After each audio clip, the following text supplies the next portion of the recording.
Good day guys. Andito tayo ngayon, second day.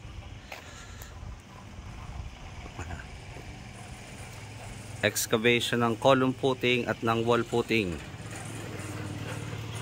Ken, kumusta yung lalim? Okay na po, 120. 1.2. Okay. Ayan. Matigas na?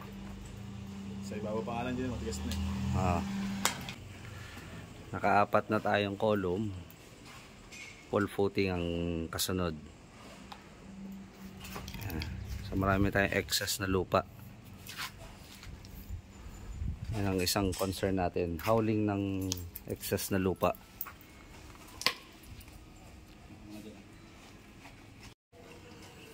Ayan.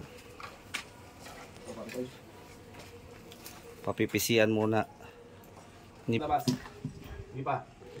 Nagawa yan para ma-check kung Meron muna ulit. align ba siya dito sa existing na wall.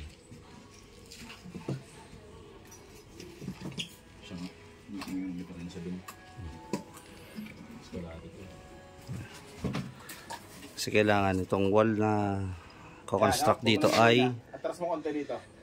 naka-align.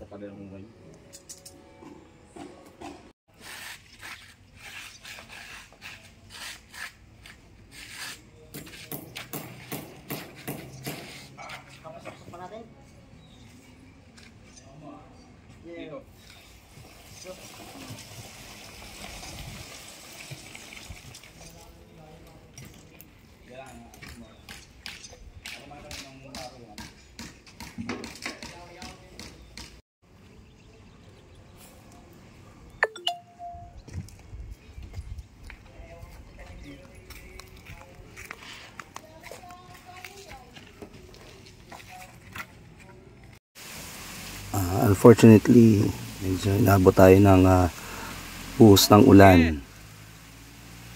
Isa ito sa mga nararanasan during construction, lalo na ngayong panahon ng tag-ulan.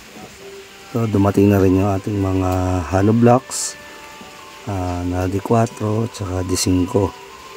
Nandiyan na rin yung ating mga buhangin na S1 at saka graba na 3/4 na gagamitin natin sa concrete works at masonry works. Shout out sa SB Basbasyo sa pagdi-deliver ng ating mga construction materials. Dito kahit umuulan, tuloy pa rin. Naglagay na lang kami ng trapal para maging cover ng tao sa paggagawa ng excavation. Salamat sa aking mga kasama sa hanap buhay at kahit umuulan, tuloy pa rin sila sa pagtatrabaho. Diba Ken? Parang hindi ka makapagsalita ka. Kahit umuulan, masama lang, edi inabot tayo ng ulan. Ayan. Kahit pa paano nakakatulong itong trapal.